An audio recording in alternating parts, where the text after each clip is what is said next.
generé que hay comité para el 9 de mañana. Bien, primero que no es .NET.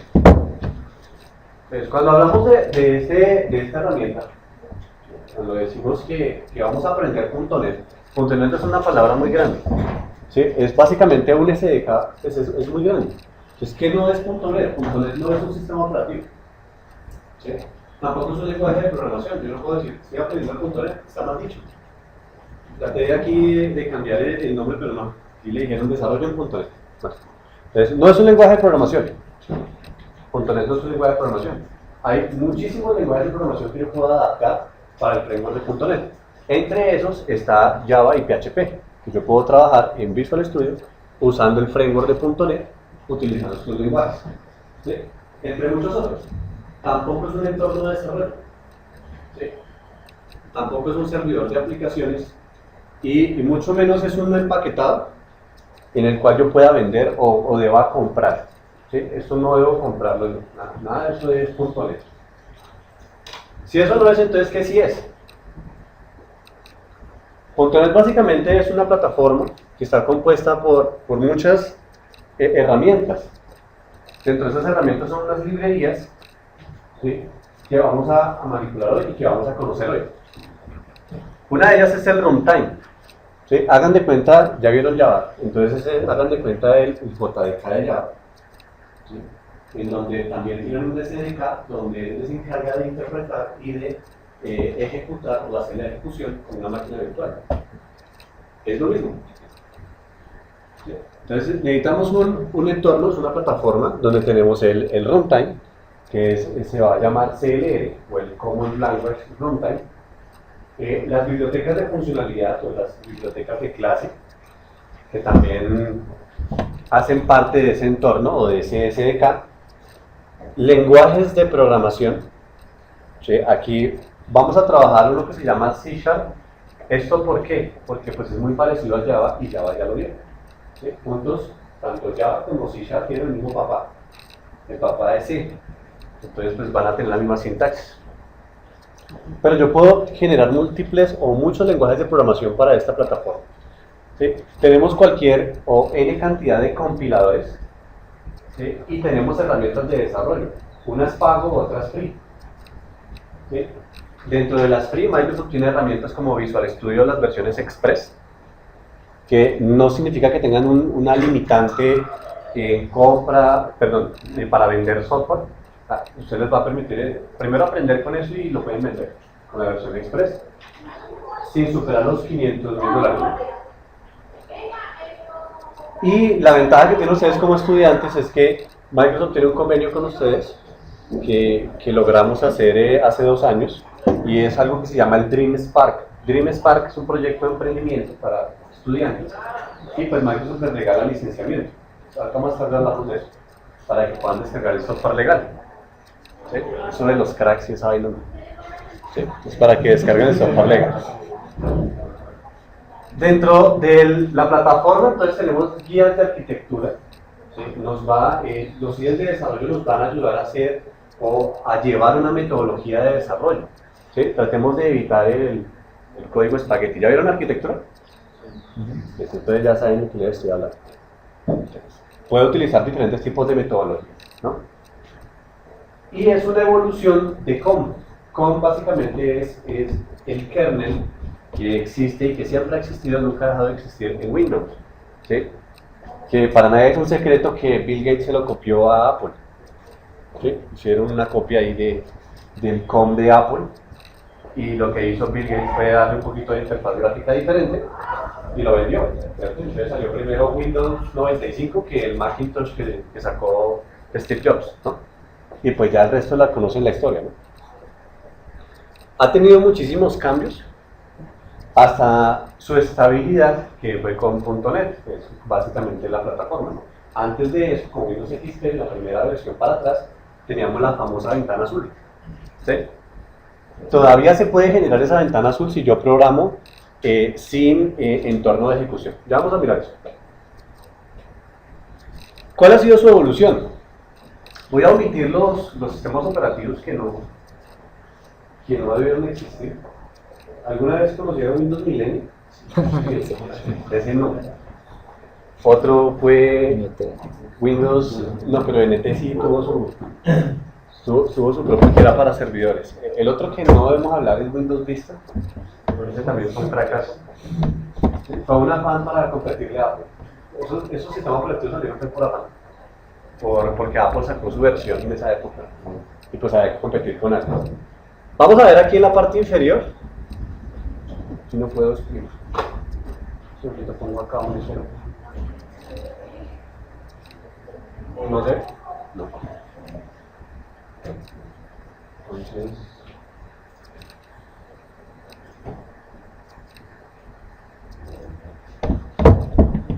No. En la parte inferior aparece ya lo que es el framework.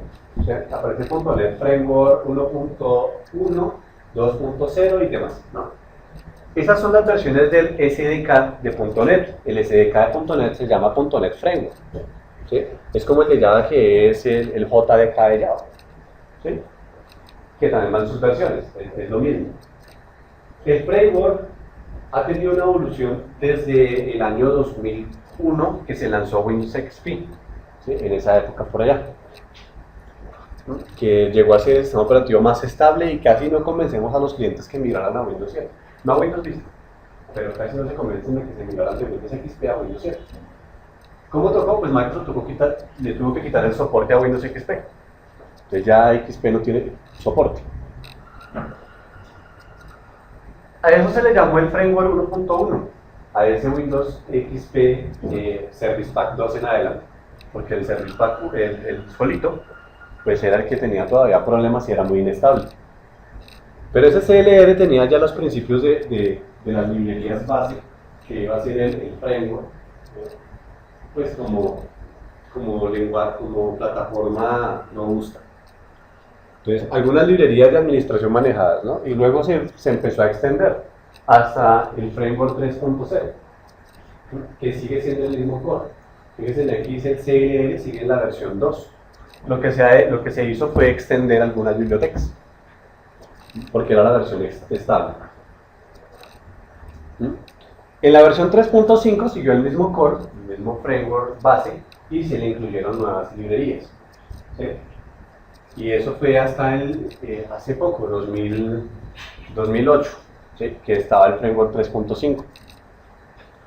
¿Qué nos proveía esto? Pues ya empezamos a tener, o ya las aplicaciones tenían una visión más cloud, y pues necesitaban herramientas que pues permitieran tener acceso a ese tipo de servicios, en la nube. Luego, Microsoft lanzó Visual Studio 2010, acompañado de Windows 7, Service Pack 2. Y el objetivo de ese cambio del CLE era para corregir muchas de las cosas del kernel. El kernel sigue siendo el mismo, estas APIs siguen funcionando igual, no han tenido gran evolución. Lo que sí ha tenido evolución es la forma como se administra. Cuando hablo de COM, hablo de APIs. Una API es una llamada a algún recurso del sistema operativo. Y esas llamadas son peticiones asíncronas o peticiones en paralelo. Si yo hacía mal una llamada o no destruía un objeto, pues básicamente colapsábamos la memoria y se apagaba el equipo o aparecía la ventana azul. Entonces el CLR lo que nos permite a nosotros es tener ese control de excepciones y la administración de objetos.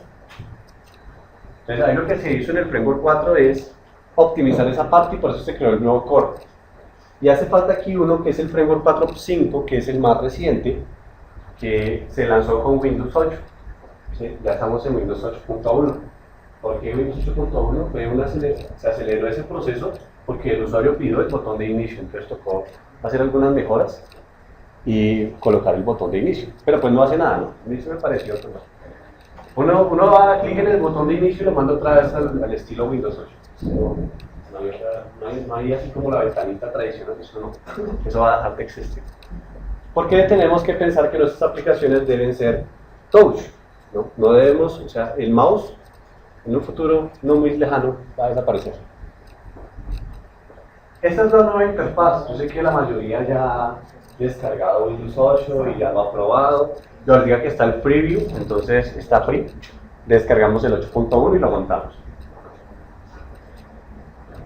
¿Qué tenemos con el Framework 4.5? Porque esto hace parte del Framework 4.5. Una unificación de procesos, o básicamente de plataformas. Lo que yo haga en el smartphone, en el dispositivo móvil, me va a servir para la tablet y para el desktop. ¿Sí? Tengo los tres ambientes ahí con un solo desarrollo. Yo puedo integrar las aplicaciones con la nube de manera muy rápida, ¿no? Y lo mejor es que no dependemos de un lenguaje de programación. Podemos hacerlo inclusive con JavaScript. ¿Sí? HTML5 y JavaScript podemos hacer aplicaciones para Windows 8. Entonces no hay una limitante básicamente el lenguaje. También provee de manera gratuita servicios en la nube. Pues porque la mayoría de los usuarios, y no es mentira, la mayoría de los usuarios tienen un Android o tienen un iPhone. ¿Sí? Pero eso no es una limitante para Microsoft. Le ofrecemos el servicio en la nube. ¿Sí? Y ustedes consumen los servicios y utilizan el celular que necesitan. Eso no es una limitante. ¿Sí? Pero vayan, hagan eso en Apple. Eso no se puede hacer. O cosas así. De pronto Android es más libre. En la plataforma, pues tenemos los lenguajes, ¿no? En este caso hay un lenguaje que me permite hacer la parte de gráfico, que es el XAML. Ese XAML es el encargado de hacer aplicaciones robustas y ricas de interfaz gráfica. ¿Sí? Pero también lo puedo hacer con HTML5 y CSS3. Si nos vamos por el lado de JavaScript y HTML5, pues también podemos hacer por ese lado cosas muy bonitas, ¿no? Entonces tenemos ambos ambientes. Espero que podamos ver algo de Windows 8 y de herramientas, pero pues como les decía, pues tenemos muy poco tiempo. Más bien les puedo dar los enlaces de comunidad o de cursos Microsoft donde se puede especializar en esta parte. Inclusive para desarrollo de videojuegos. Si les gustan los juegos, ¿sí? Y les gustan las matemáticas, porque quien quiera aprender juegos tiene que aprender buenas bases de matemáticas. También hay cursos de desarrollo de videojuegos en XNA y de iniciación en una herramienta que se puede descargar que es free, que se llama Construct. ¿Sí? O sea, se pueden iniciar con Construct, luego pasar por Unity, y después de Unity con XNA Framework, si quieren hacer juegos más elaborados. Esa ha sido su evolución mediante los años, desde el 2002 al 2010 y lo que tenemos ahorita en el 2013. Que es con Windows 8 y con el Framework 4.5, que viene desde el año pasado. Eso es un poco de historia, ¿no? Pero ¿qué características tenemos en .NET? Cualquier tipo de lenguaje de programación que utilicemos para esta plataforma debe ser orientado a objetos. O sea, yo puedo programar en JavaScript. Sabemos que JavaScript es un lenguaje de programación orientado a objetos. ¿Sí? Entonces, tenemos Python también, COBOL, Postgres, los consentidos, de los que más se utilizan aquí en Latinoamérica, por lo fáciles de manejar, C#, Visual Basic y Java. ¿Sí? Pero si vamos a otras partes del mundo, entonces está Python, IronPython, Ruby y demás, que son los lenguajes del momento. Todos tienen que ser 100% orientados a objetos. La ventaja de trabajar con .NET, con esta plataforma, es que yo puedo hacer multilingüe. Por ejemplo, creo un proyecto en Java y lo integro con un proyecto en C# y te consumo unas librerías que están hechas en Delphi, ¿sí? Y los puedo integrar. Eso me lo permite hacer Visual Studio, ¿sí? Está creado para hacer básicamente una plataforma empresarial de misión crítica. Aquí es donde más nos han criticado, valga la redundancia, porque dicen que programar en .NET es arrastrar y soltar. Y todo está hecho por WizArt, ¿sí? O por asistentes. Ya se van a dar cuenta ahorita si es tanto arrastrar y soltar. Pero sí, el objetivo es crear esos controles, ¿sí? Y agilizar procesos. ¿Para qué reinventar la rueda? Si la empresa necesita tener un control estadístico para allá, un dashboard para allá, arrastro un control que yo me esforcé haciéndolo tanto tiempo, pues yo no lo voy a volver a hacer. Arrastro el control, le coloco los parámetros y ya tiene su dashboard. Porque esta herramienta está creada para eso, ¿sí? Para misión crítica en empresas, o sea, ese ámbito empresarial. Pero si lo quiere hacer desde cero, también lo puede hacer, ¿sí? Es un modelo de programación único para todas las aplicaciones y dispositivos de hardware.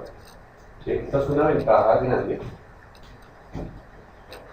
Comparémoslo con otros lenguajes, por ejemplo, con HTML y JavaScript. Yo quiero, no, que ya no se puede comparar con JavaScript, porque JavaScript ha tenido una evolución grandísima. Yo con JavaScript ya puedo programar para aplicaciones de escritorio, aplicaciones web y aplicaciones mobile. Igual que con los lenguajes de Microsoft. Pongamos otro ejemplo con Java. JSP,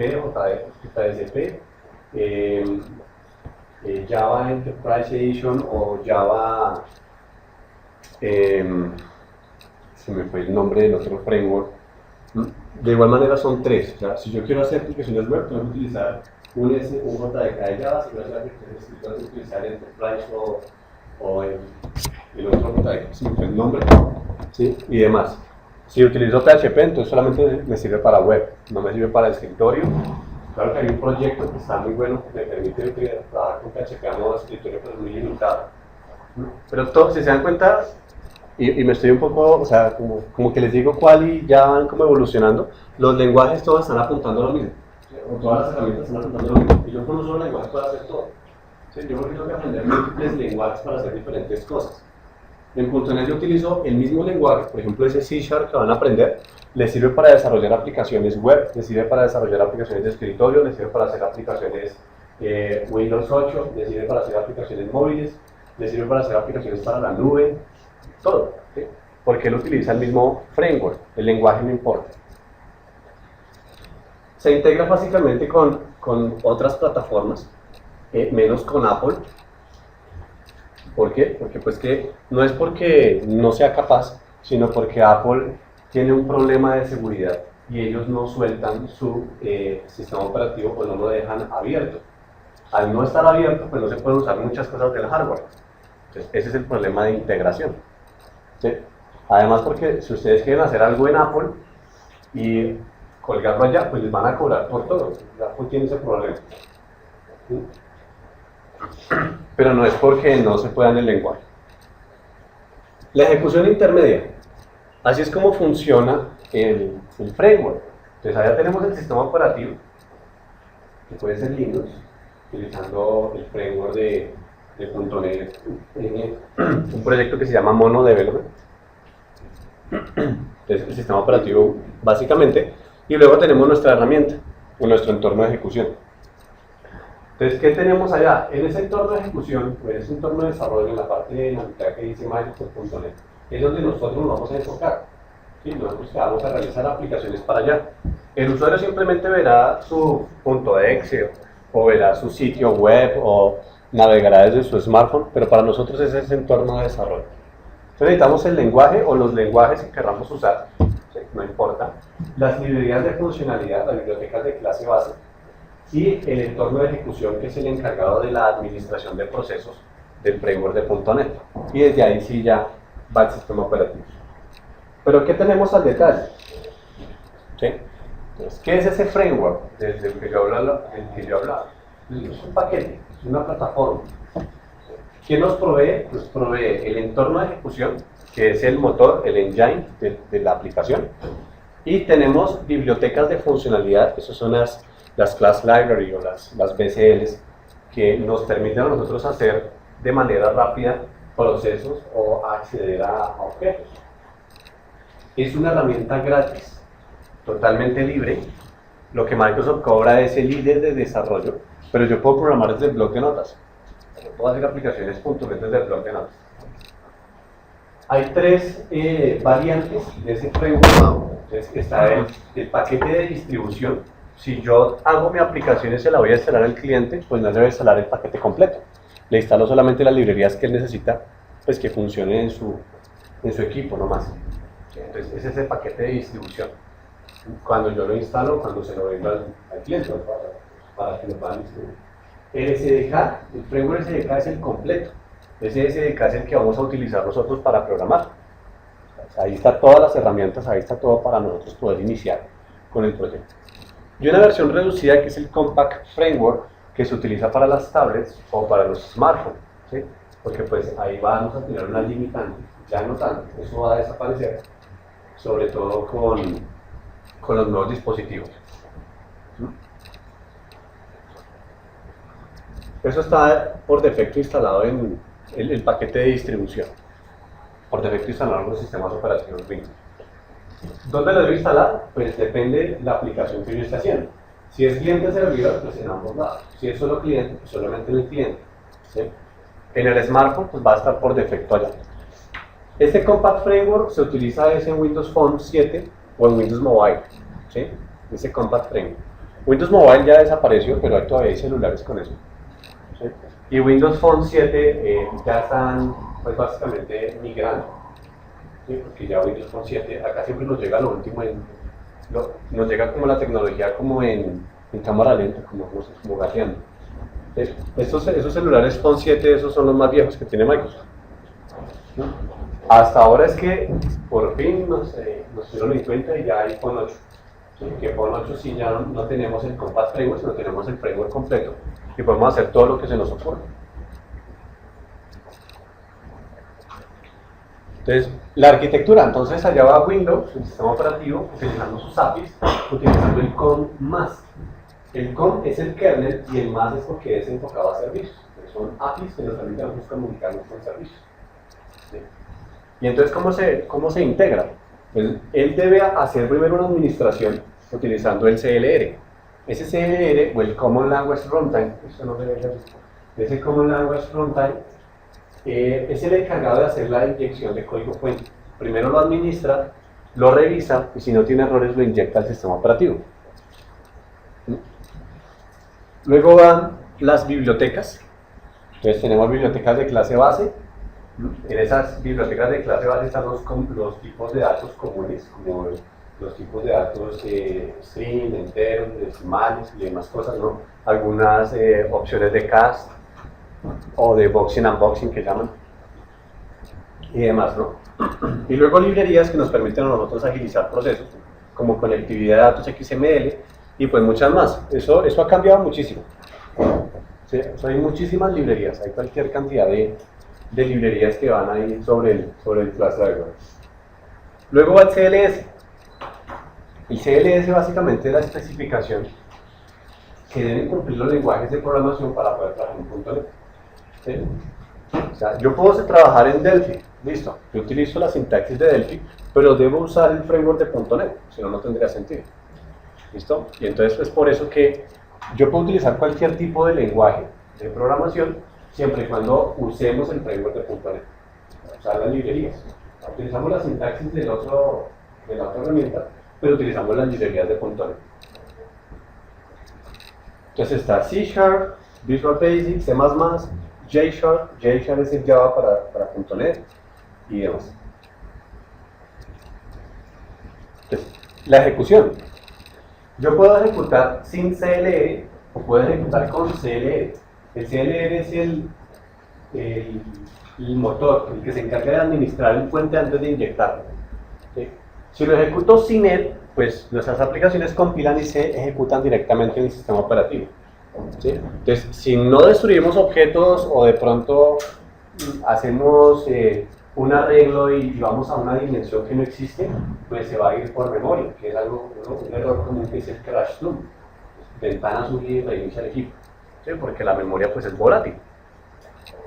Si lo hago por el CLR, entonces él me va a capturar esa excepción y me la va a mostrar. Entonces tenemos dos maneras de ejecución, como manejado y como no manejado. ¿Qué contiene ese motor? Ese CLR. Ese CLR básicamente tiene el que compila, ¿sí? El justo a tiempo, el just on time. Es el JIT que está ahí, es el encargado de coger el compilador, coger el único lenguaje que genera, que se llama lenguaje intermedio, coge ese lenguaje intermedio y lo convierte en binario. ¿Sí? Él es el encargado de hacer las operaciones de compilación y de ejecución del sistema operativo. Ese es el JIT. El garbage collector, el recolector de basura, es el encargado de ir a monitorear cada uno de nuestros objetos, cuáles están usando y cuáles no. Los que no se están usando los recicla para evitar desbordamientos de memoria o demás. El controlador de excepciones, el manejo de excepciones del framework, que nos permite a nosotros capturar el error antes de que se inyecte en el sistema operativo. ¿Sí? está basado en assemblies, ¿sí? Es decir, que todo es modular, yo puedo integrar todo en el framework, cada una de las librerías que estoy usando hacen parte del Global Assembly Cache y cada uno de esos elementos es independiente, todos son ensamblados. Modelos de seguridad, la parte de gestión de seguridad es el encargado de hacerlo el runtime. Entonces eso sí tiene que pasarles constantemente. Ustedes intentan instalar algo y les sabe primero una guía, ¿usted es administrador? ¿Sí o no? Y si es su invitado, entonces le piden la cara al administrador. ¿Sí? ¿No les ha pasado? Eso lo hace el CLR, ¿sí? Antes de inyectar allá. Entonces, antes de cargar la clase, él viene acá y lo pregunta. Y soporte de multihilos, el procesamiento, esto sí es importante. ¿De qué me sirve tener 7 núcleos de procesamiento si voy a usar uno? ¿Sí? Y dicen que la aplicación es lenta, que no sé qué, que es que eso de .NET es malo, ¿no? Es que no lo usamos bien. ¿Sí? Entonces, si yo tengo 7 núcleos de procesamiento y voy a usar uno, pues mi aplicación va a ser lenta. ¿De qué me sirve tener 16 GB de RAM si voy a usar dos? ¿Sí? Para eso es el subprocesamiento y sacarle pues, el provecho realmente al hardware.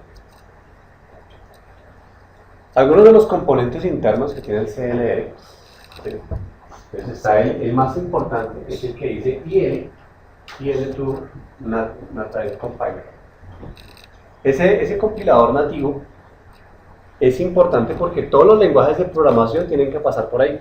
Si yo programo en C#, se va a convertir en un lenguaje nativo o un lenguaje intermedio, que es ese IL. ¿Sí? Si yo programo en JavaScript, se va a convertir en un lenguaje nativo o en un lenguaje IL. Si programo en Visual Basic, si programo en Delphi, en Fortran, en IronPython, en Python, en lo que sea, él se va a convertir en ese IL. Ese IL es el que entiende el JIT, el Just on Time, o ese compilador, y él es el que va a inyectar al sistema operativo. Es por eso que no importa el lenguaje de programación que yo use. ¿Sí? Todo se va a convertir a lo mismo, y eso mismo va a ir al sistema operativo. Ahora, acá hay otra de las cosas importantes, ¿sí? Uno no se puede poner a competir cuál lenguaje de programación es mejor. ¿Sí? Todos los lenguajes de programación son buenos, algunos son más rápidos, unos son matemáticos, otros son de gestión. ¿Sí? Yo no le puedo pedir a C# que me ayude a hacer videojuegos. Aunque se puede hacer, pues me va a tomar mucho más tiempo. Hay herramientas mucho mejores para hacer eso y que son dinámicas, como por ejemplo puede ser IronPython, que desarrolla los juegos para Kinect con ese lenguaje. ¿Sí? Entonces, hay lenguajes para todas las cosas, ¿no? Los lenguajes de gestión, o los lenguajes de alto nivel que llaman, ¿sí? Son el C#, el Java, y el Visual Basic, y todos esos lenguajes, ¿no? Los lenguajes dinámicos de alta performance, que son estos, Python, IronPython, Ruby, ¿sí? Que son lenguajes dinámicos que me permiten a mí hacer cambios inesperados, como los videojuegos, ¿no? A uno le gustaría que todo fuera natural, ¿no? Un juego que se ponga lento no sirve para nada. ¿Sí? Otro de los objetos importantes es el type checker. ¿Sí? ¿Por qué es importante? Porque es que a nosotros se nos olvida castear. Por ejemplo, coloco, voy a colocar un número de 4 dígitos. ¿Sí? Y entonces yo le digo int a y el número, ¿no? Y resulta que el tipo de dato int es muy grande para 4 dígitos. Entonces yo debería usar un short o un int 16, ¿sí? Pero no un int, un entero completo no, porque pues es muy grande para eso. Entonces él nos va a ahorrar la tarea. Yo le defino un int con esos 4 y él internamente lo va a cambiar, porque va a decir yo para qué voy a desperdiciar toda esa memoria. Si usted me está pasando 4 dígitos, ¿para qué necesita 24? ¿Sí? Entonces no, entonces, él me ahorra eso. El único con el que no hace ese tipo de comparaciones con el string, que el string es un objeto. Otro objeto importante acá es el garbage collector, me recupera la basura, me anda haciendo el reciclado de mis objetos. ¿Sí? De pronto no estamos acostumbrados a, después de usarlo, lo destruyo. Un null o un dispose, o, ¿sí? No lo destruimos, lo dejamos ahí creado, creamos la referencia al objeto y ahí lo dejamos. ¿Sí? Entonces, si no estamos acostumbrados a destruir objetos, el garbage collector nos hace la tarea. El controlador de excepciones o el Marshall. El Marshall me permite a mí identificar cuál es el objeto que debe ejecutar, ¿sí? Cuál es el que sigue en su entorno de ejecución. El proceso de compilación, ¿cómo es? Pues está el código fuente, sea cual sea, va y lo compila y me lo convierte a un lenguaje intermedio. ¿sí? Ese lenguaje intermedio es el MSIL. ¿Por qué se dice MSIL? Porque pues, la M y la S es de Microsoft, la I es intermedio y la L es Language. ¿Sí? Ese es el lenguaje intermedio. Esto es MSIL. ¿Sí? Desde esto yo lo programo desde el bloc de notas y eso funciona. ¿Sí? Es un lenguaje basado en filas. De pronto el electrónico o la persona que tenga conocimientos de manejos de pilas o hexadecimales, pues va a ser un lenguaje muy bacano para él. Pero uno, pues imagínese saber los puntos de luz. Cada cuánto se va a ejecutar, pues no. ¿Sí? Entonces, este es el MSIL. Todos nuestros lenguajes generan esto. Cualquier lenguaje que utilicemos genera este código interno. El ensamblado, pues es la unidad básicamente de distribución. Entonces, yo puedo tener tantas librerías como necesite. Igual es recomendable tener diferentes librerías para hacer nuestras cosas, ¿no? Y dentro de las librerías podemos contener recursos, información de metadata y el código ensamblado, que es ese MSIL. Nunca esperen que una aplicación sea 100% segura, ¿no? Siempre se va a poder desensamblar. Eso de que yo ya lo compilé y entonces ya está compilado.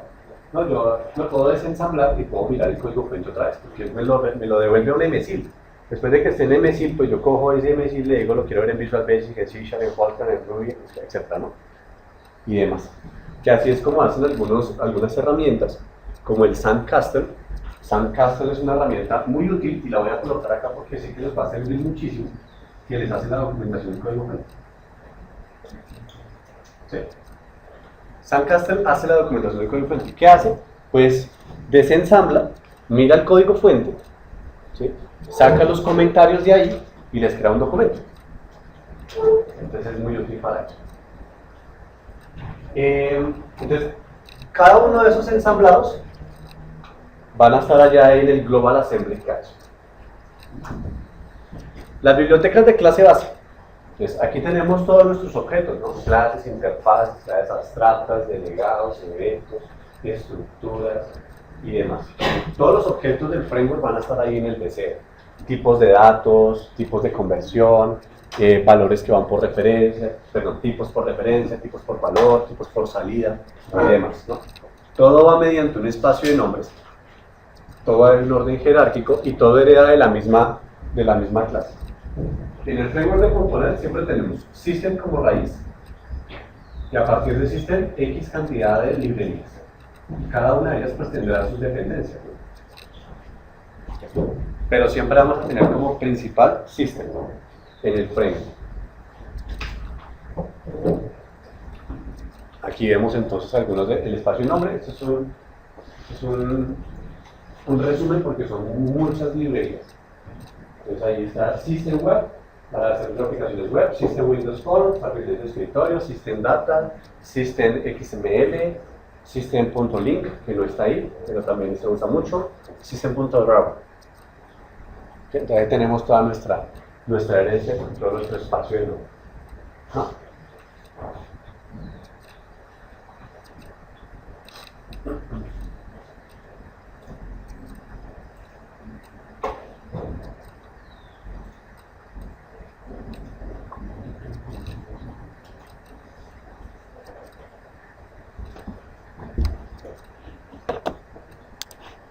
Las especificaciones del lenguaje. Entonces, cualquier lenguaje de programación debe hacer un contrato. Si quiero programar para .NET, debo seguir esta especificación. Es como el contrato. Los lenguajes consentidos de Microsoft. Bueno, ahorita el más consentido es JavaScript. ¿Sí? JavaScript no es Java. De pronto se hay esa confusión de que yo programo en Java y resulta que es JavaScript. No, JavaScript no es Java. JavaScript inicia desde por allá de los 98, 97, cuando se vio la necesidad de hacer un HTML dinámico. Entonces lo llamaron JavaScript. Y fue uno de los primeros lenguajes de programación orientado a objetos. Sí, que fue ese JavaScript. Y ahorita tiene una evolución grandísima. Entonces, estos son los consentidos. Ahorita el más consentido de Microsoft es JavaScript. Más que C#. Y tenemos otros lenguajes, ¿no? Aquí tenemos cualquier cantidad de lenguajes, ¿sí? Que podemos trabajar para .NET, ¿sí? Son más de son como casi 200 lenguajes que hay ahorita. Esta presentación está viejita, pero cada vez, o sea, casi cualquier lenguaje de programación que yo use, desde lo viejo que parezca, lo puedo utilizar en .NET. Por ejemplo, acá hay un lenguaje de programación que me criticaban que era el Prolog. No, pero es que Prolog no es orientado a objetos. ¿Cómo van a hacer para meterle en .NET si es? No. O sea, es la sintaxis que utiliza el framework de .NET. Al utilizar el framework de .NET con esa sintaxis que ya lo hace orientado a objetos. ¿Sí? Así es como funciona. Por eso debe cumplir con el CLS. ¿Qué lenguaje debo usar? Con el que más se sientan a gusto. ¿Sí? No es que, sí, yo programo en C# porque es que es mejor que Visual Basic. No, es una mentira. Si les llegan a decir eso, pues ya tienen fundamentos para decir, no, eso no funciona así. ¿Sí? Entonces, lenguaje de programación el que quieran, el que más les guste. ¿Sí? Obviamente aquí vamos a aprender C#. ¿Sí? Pero cuando ya salgan de acá y vayan a una empresa y necesiten Visual Basic, etc., pues ustedes pues pueden seguir, ya saben que es el mismo framework, ¿no? Van a seguir usando las mismas librerías, lo que pasa es cambiar la sintaxis. Eso es todo lo que va a pasar. Entonces, el lenguaje no importa. ¿Por qué? Porque pues en la que sigue, que es la presentación del resumen, pues explico qué es lo que pasa. Ahí están los lenguajes, pasa por el compilador, todo se convierte en un mismo lenguaje. Ese mismo lenguaje es el que va al JIT. El JIT se encarga de traducirlo y enviarlo al sistema operativo. ¿Sí? Puedo hacer código no administrado, que es lo que les comentaba ahorita. Puedo omitirme todo la administración de los objetos a coste de pronto de algunos errores. Somos humanos, no somos máquinas. Se nos olvidó cerrar o se nos olvidó colocar un try o se nos olvidó colocar, no sé, algún error X, y entonces, pum, ventana azul. ¿Sí? Por ahí me decían alguna vez que no, es que las ventanas azul todavía existen en Windows 8. Y yo, sí, claro, porque se puede programar con código no manejado. ¿Sí? Entonces, si yo lo mando directamente, tengo esos libros. Si me las quiero dar de muchacho, pues me voy por el otro lado. ¿Sí?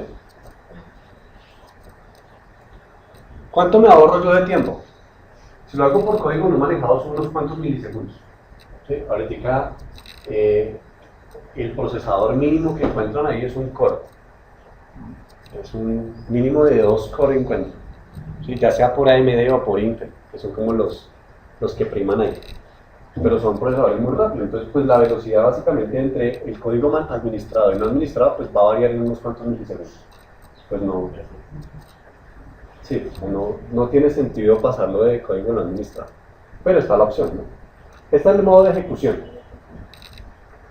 Entonces, en el modo de ejecución del CLL tiene un ensamblado. El ensamblado lo que hace es llamar al class loader. El class loader lo que hace es ejecutar nuestro objeto. Siempre pregunta, ¿hay política de seguridad? Entonces ahí en esa política nos va a aparecer el mensajito. ¿Sí? Ingresa sus credenciales de administrador, si las requiere. Es decir, si está autorizado, les deja seguir y carga el class loader. Y si dentro de la aplicación requiero seguridad, pues vuelvo y la llamo. ¿Sí? Ya después de que esté logueado, yo requiero otra vez seguridad, ¿sí? Para asegurarme de que la persona que entró es. Entonces también le pido lo mismo, ¿no? Todo se ejecuta mediante el JIT, ¿no? Que es la forma de trabajar.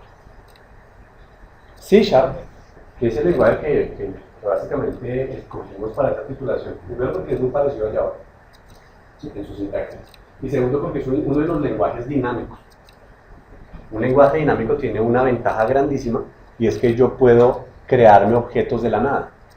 Yo no necesito referenciar una clase para poderla crear. Es muy dinámico. Hagan de cuenta un JavaScript potencial, ¿sí? Utilizando CLL. Entonces, dentro de los lenguajes dinámicos, pues encontramos esta parte de programación, el Dynamic Language Runtime. Entonces tenemos diferentes tipos de llamadas de administración de caché y las utilizan de los mejores lenguajes, ¿no? Iron Python, Iron Ruby, C#, JavaScript, Visual Basic en su versión 11, no nos sirve una versión anterior, ¿sí? Y demás, que son lenguajes dinámicos. ¿Para qué? Pues utilizando el Python Binder o el Ruby Binder, o utilizando el framework de .NET o Silverlight, que ya desapareció, utilizando JavaScript y Office. Office es la maravilla de Microsoft, yo no sé, sobre todo Excel. esa vaina la hicieron, pero todo eso es dinámico, todo es mediante código. Silverlight desapareció, quedó en su versión 5. La versión 5 la dejaron de hacer el año pasado, dejó de existir. Todavía existe, obviamente la pueden trabajar y todo tiene soporte, pero pues ya murió, ya murió. Murió con Windows Phone. Con Windows Phone porque ahora Windows Phone 8 se programa con HTML5 y JavaScript. CTS, o los Common Type Systems. Tenemos diferentes tipos, ¿no? Recuerden que siempre tenemos tipos por valor y tipos por referencia. Y tenemos una referencia anidada, que son los tipos de salida, o los out, que no está ahí. No los ve ahí en la presentación. El out. Está como oxidado, ¿no? Out. ¿Sí? Que son tipos por salida para objetos. ¿Sí? Entonces, por valor y por referencia. Recuerden que por valor son almacenados en el stack de la memoria, es decir, que lo que yo ponga ahí está susceptible al cambio y se puede destruir o se puede omitir en cualquier momento. Si está por referencia, va a permanecer en la memoria hasta que yo lo destruya. ¿Sí? Eso es valor y por referencia. Tipos por valor, entonces están los tipos de datos comunes, como el byte, el char, el int, el decimal, el single, el double, el float, etc., ¿no? Y por referencia es todo aquello que yo puedo instanciar, que yo le voy a decir, voy a crearla en memoria. Ustedes allá usaban el new, ¿cierto? Igual new, etc., acá también. Es casi hago el new, creo un objeto en memoria. Eso es referencia. Estoy creando un objeto en memoria. Entonces acá, tipos por valor y tipos por referencia. Por valor se almacenan en ¿dónde? En la pila, en el stack. Y por referencia en todo el montón que es el heap, ¿no? Entonces son valores reservados en la memoria, en la RAM.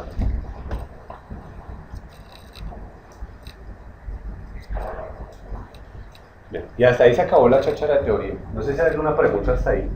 ¿Sí? Ambos lenguajes, Visual Basic y C Sharp. Pero vamos a ponerle cuidado siempre al que dice el primerito, parece que es C Sharp. ¿Sí? Yo por ahí vi algunos que estaban desarrollando, copiando la repite, no se preocupen que yo las voy a enviar. Lo importante es que tomen apuntes de lo más importante. ¿Sí? Es que no haya que tener en cuenta ahorita decirles. Bien. ¿Qué es este lenguaje? Es muy parecido a Java. Si se dan cuenta ya tenemos que el fin de línea acaba con punto y coma. ¿Sí? Aquí me voy a volver un poco repetitivo. Voy a decir igual que Java. Porque esto es igual que Java en esa parte. Punto y coma para final de línea. Si yo quiero crear un método, entonces debe ir en bloques, ¿cierto? Estos bloques de llaves. Y siempre un punto y coma para finalizar la línea. Igual que en Java es case sensitive. Las que van mayúsculas son mayúsculas, las que van minúsculas son minúsculas. ¿Sí? Todo utiliza la misma nomenclatura, es nomenclatura Pascal, ¿no? Hacer comentarios, igual que en Java, lo hago con doble slash. En este caso, en .NET tenemos una forma de hacer comentarios, que es con tres slash. Me permite a mí tener una descripción y poder hacer un ejemplo de cómo funcionaría esa aplicación. Los comentarios, parte importante de la programación, ¿no? Pueda que no se ejecute en tiempo de ejecución, ¿sí? Que no tenga ninguna afectación allá, pero para nosotros como programadores una de las buenas prácticas es documentar el código para uno mismo, porque uno documenta y en 4 meses sabe qué hizo su aplicación. Si uno documenta en 4 meses no va a saber para qué es. Si ustedes arrancan el proyecto hoy, proyecto de Grava, bueno, ya tuvieron que estar bien avanzados en el proyecto, eso no cabe. Pero si ustedes no lo documentan, cuando lo vayan a abrir empiezan a repetir y de pronto terminan haciendo 2 clases que sirven para lo mismo. ¿Sí? ¿Sí? Porque pues si las digitan y no las documentan, pues es muy difícil recordarlas. Es importante la documentación. C#, igual que Java, es case sensitive. Las que van en mayúsculas son en mayúsculas, las que van en minúsculas son en minúsculas, ¿no? Pues aquí es Pascal. Objetos públicos, primera en mayúscula, objetos privados, primera en minúscula y segunda en mayúscula. ¿Sí? Es Pascal. Tipos de datos. Tenemos enteros, tenemos de puntos flotantes, tenemos lógicos, bueno, hay bastantes tipos de datos. Todos estos objetos hacen parte de una metodología que se llaman los singleton. ¿Por qué es singleton? Ya vieron la arquitectura. ¿Qué es singleton? ¿No? Se llama singleton. Singleton básicamente se construye para objetos. ¿Sí? ¿Para qué? Es un patrón. Pero ¿qué determina? O sea, ¿para qué es? O sea, ¿cómo yo identifico un objeto singleton y un objeto que no es? Solo se puede crear un objeto a partir de... Solamente se puede crear un objeto a partir del elemento que yo tenga construido, ¿sí? O de una única instancia. Entonces, cada uno de estos elementos de tipos hacen parte de esa metodología o de ese patrón de tipo singleton.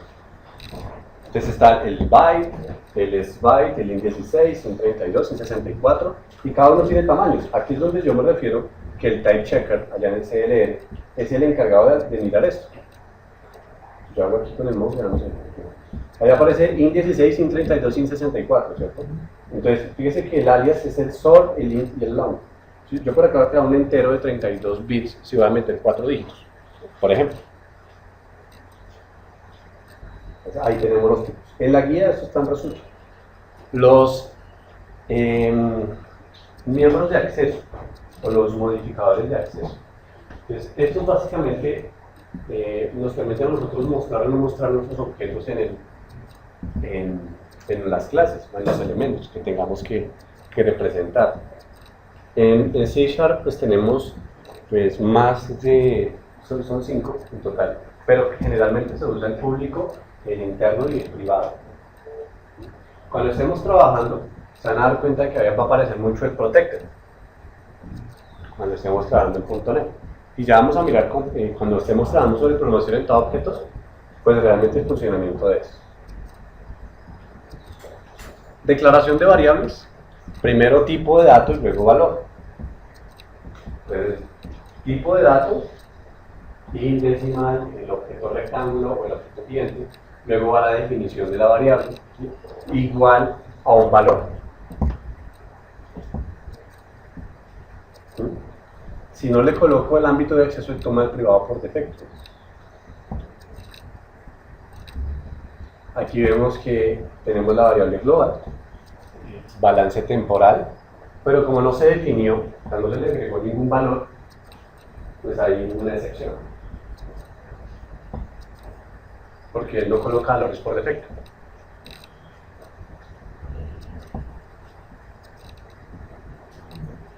Conversión de tipos, el cast, el boxing y unboxing, que llaman. Se crea la referencia al objeto, cuenta corriente. Cuenta corriente es un objeto de tipo cuenta, posiblemente está heredado, o dentro de su objeto posee alguna interfaz que lo puede hacer consumir. Entonces, fijémonos acá que cuenta corriente, ¿sí? No es una cuenta, o sea, aquí en la parte de la primera línea, que no me marca, en la primera línea dice cuenta, ¿cierto? Se te da igual nueva cuenta, pero en este caso está inicializando a un objeto que dice cuenta corriente. Significa que ese objeto cuenta corriente hereda de cuenta o implementa interfaces de la cuenta, ¿sí? Por eso lo puede consumir. Y es por eso que la cuenta se la puede pasar a cuenta corriente, ¿sí? De tal manera, acá, cuenta a cuenta corriente. Pero como es una cuenta y cuenta como tal, no implementa interfaces o no hereda de cuentas, pues no la puede pasar allá sin hacer un cast. Entonces el cast se hace de igual manera como en Java, sobre llaves, y se le pasa al objeto, se hace el box. O lo puedo hacer con el as. Para identificar objetos utilizo el is. O sea, cuenta es de tipo cuenta corriente, si es, entonces lo convierto, ¿no? No hay que acostumbrarnos a llenar todo nuestro fuente de try catch. Eso es una mala práctica. Hay que resolver primero de manera lógica y de última opción utilizar el catch o el try. Esto del type of y toda esta manera la vamos a ver con programación orientada a objetos. Los arreglos se van a utilizar igual que en Java. Bueno, casi varía. Se definen, en este caso, con llaves. ¿No? Si yo quiero crear un arreglo de 2 dimensiones, en Java sería doble llave.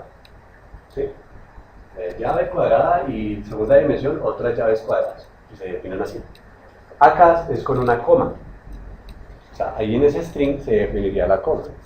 Es decir, aquí tendríamos el tipo. ¿Sí?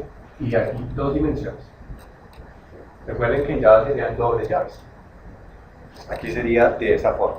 Y si son 3 dimensiones, entonces otra coma. 4 dimensiones no existen para un arreglo, pero sí se pueden hacer mediante una clase que se llama vector. La clase vector me permite a mí crear múltiples dimensiones. Y si quiero muchas más dimensiones, yo utilizo tuplas, ¿sí? Que hacen parte de un espacio de nombre que se llama system.number. Entonces de esta manera se crean los arreglos. Las matrices, entonces vemos ahí las comas, ¿no? Es una comita adicional. Que era como se define ahí, ¿no?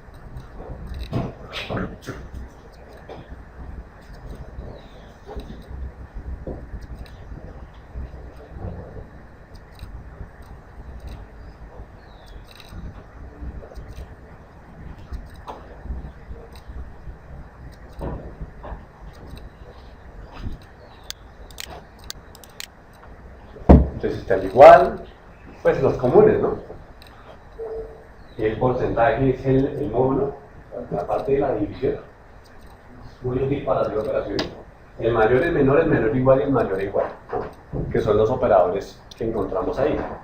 Y tenemos algunos operadores lógicos, como el y, el o, la negación, el igual y el distinto, ¿no? En C# es doble ampersand para el i, si utilizo procesadores Titanium o de 64 bits, ¿sí? O el doble pi, si quiero hacer comprobaciones de 64 bits. Puedo utilizar uno solo, o sea, un solo pi o un solo ampersand, si quiero hacer operaciones de procesamientos en 32 bits. ¿Sí? Pero si yo utilizo este tipo de operadores, entonces cuando carguen un 964 les va a decir que no es compatible. ¿Sí? El doble igual y el diferente. Ahí tenemos el cortocircuito. Entre los dos valores tenemos ahí el doble o el doble ampersand para hacer el ciclo. Las condicionales, entonces el if, ¿cierto? A una sola línea. Si no tengo nada más, puedo hacer un if a una sola línea. Si tengo más de una sentencia, los encierro en bloques. El else, para tener algo diferente, o el else if, si quiero hacer una segunda comprobación. Traten de no usar tanto el if, ¿sí? Porque el if es muy lento. Sentencias más rápidas, el switch. El switch es mucho más rápido que un if. Va directamente al caso, ¿no? Entonces va al switch, ¿qué es lo que quiero evaluar? Y sale, rompe por break. El if tiene que compilarse completo para saber en cuál se va a ir. El switch simplemente va al caso que es y sale. Es una sintaxis mucho más rápida. Sentencias cíclicas de repeticiones. El for, muy lento. El for es una de las sentencias más lentas que hay, porque tiene que crear muchos factores, muchos objetos. Igual que en Java se define for el valor de tipo entero, que arranca en el valor y que va hasta tal y se incrementa tanto. Esa es la sentencia así. Sentencias rápidas como el forish. Forish me permite a mí recorrer objetos, ¿sí? En este caso recorrer colecciones. Está diseñado para recorrer colecciones. ¿Qué hago yo con un arreglo? Utilizo un for y le pongo en su índice el valor de i y lo voy recorriendo, ¿sí? Eso hay que mandarlo a recoger, para eso está el forish. Forish le paso el arreglo y él me devuelve el elemento, ¿sí? Es mucho más rápido. Tenemos sentencias rapidísimas como el while y el do while, ¿no? Está el while y el do while. Entonces el while es infinito, yo tengo que detenerlo, si no se nos queda como en un ciclo ahí infinito, es muy rápido. Es casi 10 veces más rápido que el for. Pero hay que tener en cuenta que no es un ciclo infinito, ¿no? Y el do while, que primero ejecuta y luego sí compara, ¿no? Pensé que estaba el do while por ahí, pero no. Pues aquí está el while. ¿sí? La comparación y luego pego, ¿cierto? Y el otro es primero el do, hago operaciones y luego el while. ¿Sí? Que es la diferencia. Y ya uno primero ejecuta y el otro primero compara. Uno compara y ejecuta y el otro ejecuta y compara siempre al final. Ese es el while y el do while, que son las sentencias. Entonces, si se dan cuenta, es muy parecido a Java, la sintaxis. Bien. Entonces, ¿qué vamos a hacer?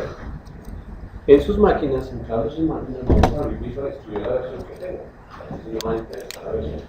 El espacio de los. Si sienten que se ve muy pequeñita la letra y no la descansan a ver, si no comentan los mismos errores. Yo era un programador que tenía una lista 20 y ahorita estoy penando, porque ya no las veo. Entonces me toca usar gafas. Entonces, para evitarse esos problemas, entonces ahí ustedes ponen con el control y scroll y le dan el zoom al cuento. En 2010 en adelante. Control y el scroll y ahí le dan zoom. Si tienen el touchpad, es muy fácil, entonces se puede ir al menú de herramientas, pueste y le cambian el tamaño desde ahí. Herramientas, opciones, ahí aparece algo que dice fuente y colores y le cambian la fuente. Si es 2012, entonces 2010 y 2012 con el scroll y control, ¿no?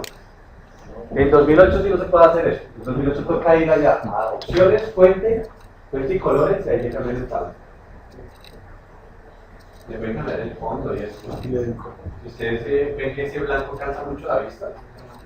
Nosotros general, pues en el día sí es recomendable el blanco, ¿no?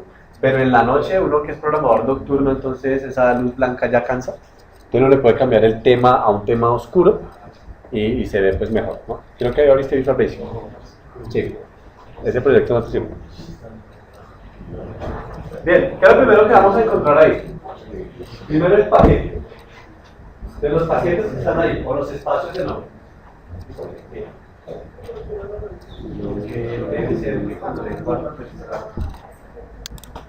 ¿Cuál es el paquete? O los espacios de nombre. Using system, using.system.link, system.text, trading y collection. Son paquetes de iniciación, no significa que los esté usando en este momento. Luego va el espacio y nombre del proyecto, que va a aparecer namespace. Algunos lo dejaron por el valor por defecto, console application 1. Otros le colocaron un nombre del proyecto, pues quedó como ejemplo, o demo, o mi primera app, o bueno, etcétera, ¿no? Dentro del espacio de nombre entonces va la clase principal, el program, ¿sí? Que es el punto de ejecución. Cualquier clase puede ser de punto de ejecución si contiene ese método que ven ahí, que es el static point name. Ese es un punto de arranque, un entry point, se llama el punto de. ¿Listo?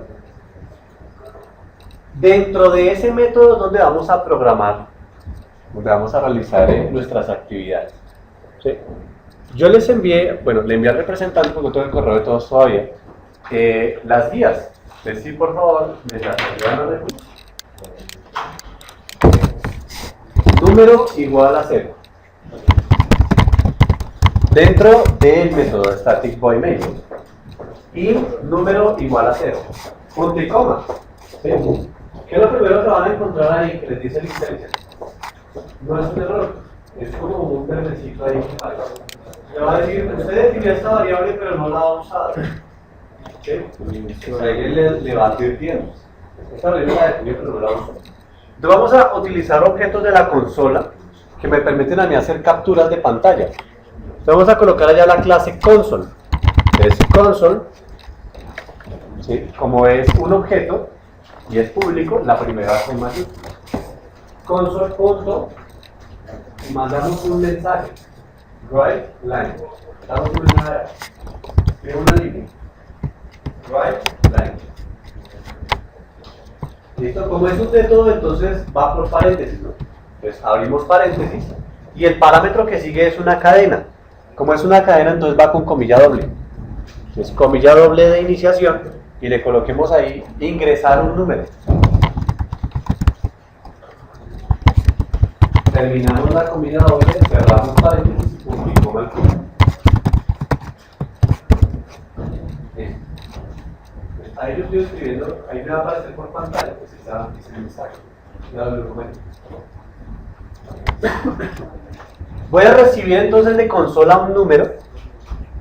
Entonces para recibir es el read line. Entonces sería número igual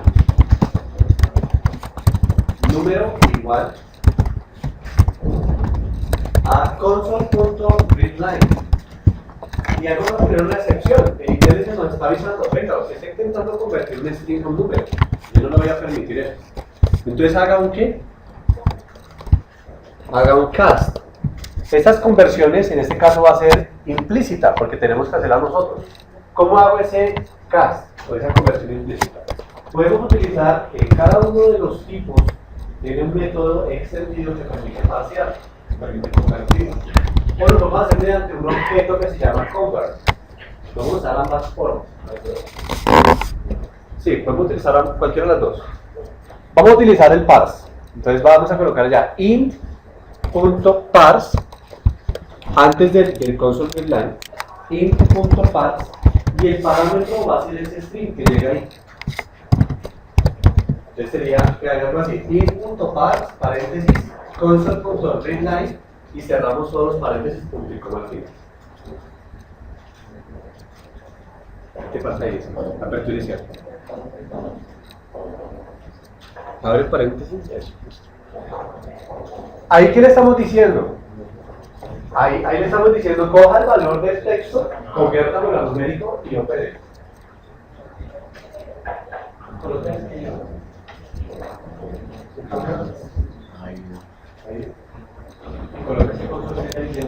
Estamos convirtiendo todo operador. Entonces, número por igual. Ahí le vamos a colocar número por signo de multiplicación igual. Y coloquémosle, tenemos una clase new random, que es una clase singleton, new random. Abrimos y cerramos paréntesis para terminarla de construir, ¿cierto? Next, y le vamos a colocar dentro del método de ese next que me genere un número aleatorio entre 0, 20. Listo, yo estoy creando números aleatorios. ¿Listo? No.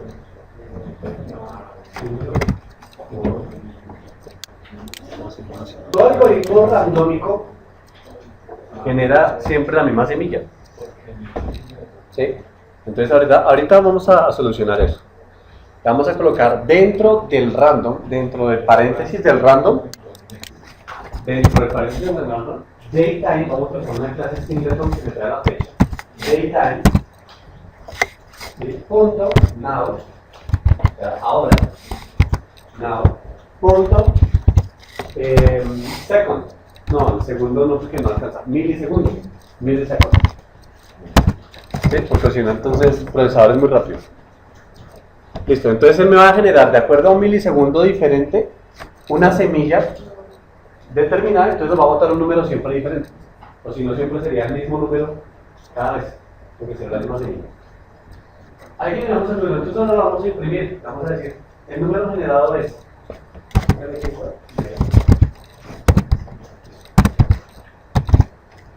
Desde el alineado sería console.writeLine a número. Console.writeLine y el número. Le coloquen ahí tal cual número. ¿Listo? Y para que la consola no se abra y se pierda, porque pues él va a ejecutar eso rápido, van a sentir como un parpadeo. A ver, la consola se cerró. No, porque terminó su ejecución. Entonces, la última línea le van a colocar console.readKey. Console.readKey, abren y cierran paréntesis, punto y coma, y ya pueden ejecutar.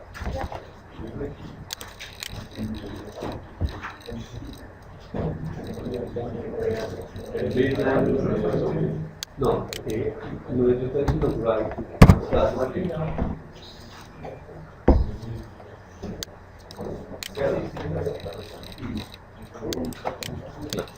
Cualquiera que sea. ¿Listo? Ahí les debe funcionar. Debe generar un número aleatorio. ¿Sí? Pero la solución de ese totear que llaman, de esa excepción, sería. La solución de esa excepción no es un try catch. Hay que evitar el try catch. Usarlo cuando realmente sea necesario. ¿Cómo lo soluciono yo? Entonces, ahí en esa línea donde está el random, donde se está operando, que dice in.paths, ¿sí? La vamos a comentar, ¿sí? Porque la vamos a mejorar. Lo voy a dejar comentado para que vean el antes y el después. Entonces vamos a detenerlo. ¿Cómo se detiene? Hay como una grabadora, eso es stop. ¿Sí? Lo detenemos y comentamos la línea. ¿Cómo la comentamos? Con doble slash al lado de la línea, ¿no?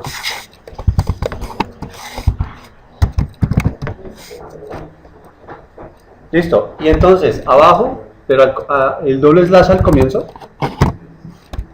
¿sí? Debe quedarle de color verde. Y debajo de esa línea entonces vamos a realmente hacer una operación. Yo voy a colocar un if. Es sí. Y ahora de la magia, tap tap. If, tap tap. Hago las dos veces. Listo. ¿Listo? Esos son atajos de teclado. Esos se llaman snippets.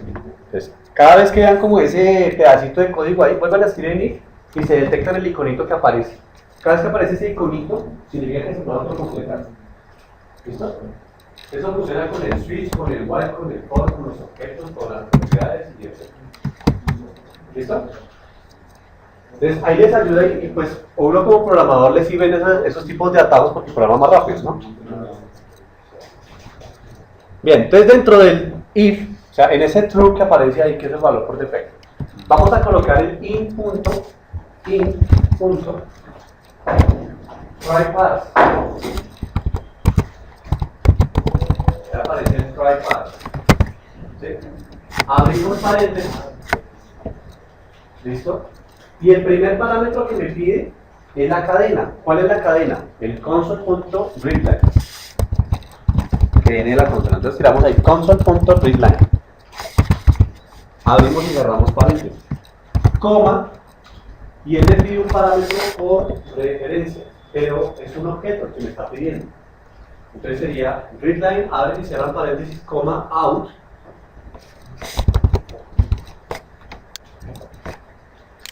Coma, out, de salida. Miren ahí, out. Espacio. Y el objeto, en este caso lo voy a pasar al objeto número. El resultado de eso lo quiero pasar al número. Oh, número. El número operado es el que quedamos de tipo entero. Si la puedo convertir, entra en si no la puedo convertir, se va a list. Entonces, vamos a hacer lo siguiente.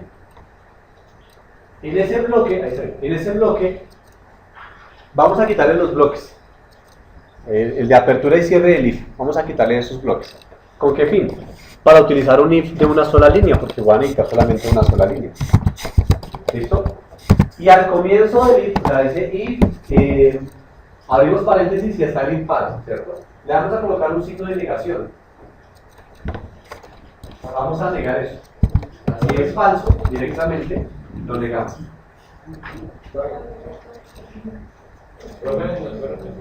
Es que es readline. ¿Sí? Debería quedar algo así. Voy a colocarlo acá. Entonces tenemos el if, ¿cierto? Entonces if, ¿sí? Lo negamos todo y le decimos acá in.tryPass, ¿cierto? A lo que viene por consola, console readline, ¿sí? Etcétera, coma out número. ¿Sí? Se vería algo así, con doble al final. Es decir, que si llega a ser negativo, le vamos a mandar un mensaje al usuario, le decimos que el número ingresado es inválido. Entonces, ¿qué le colocamos debajo de ese if? No un punto y coma, sino le colocamos una línea abajo que diga console.writeLine. Console.writeLine. ¿Sí? Operación inválida.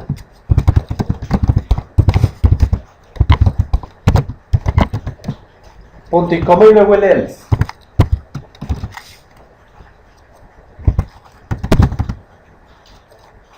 Punto y coma y luego el else. Abrimos, ahí le pueden dar el tap también si quieren. Y dentro de esa sentencia se colocan el resto. O sea, y la operación y el resultado del número. El read key si lo dejan al final. Al final de todo. Abres, sí, pero tienes que abrir corchete. Eso.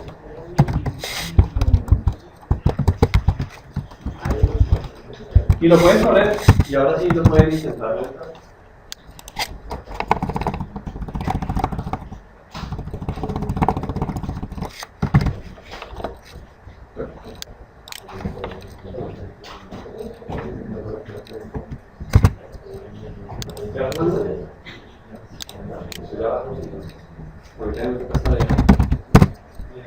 Bien, ahí qué fue lo que hicimos, una operación sencilla. Empezamos a utilizar objetos del framework y si se dieron cuenta, yo no tuve que ayudarles mucho, porque la sintaxis es muy parecida a Java, ¿cierto?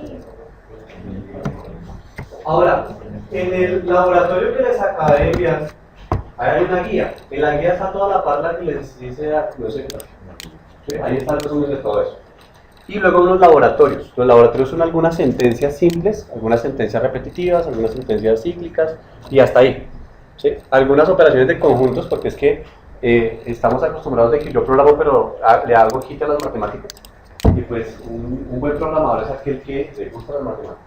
Entonces hay que meterlos, no tiene que sean matemáticos, pero sí por lo menos que desarrollemos agilidad mental. Entonces hay unas operaciones de conjuntos. Hay unos ejemplos de conjuntos que sí hay que hacerlos en papel, que es una de los laboratorios que están ahí. Entonces, esos 3 laboratorios hay que terminarlos hoy, antes de mediodía. ¿Sí? Los 3 primeros.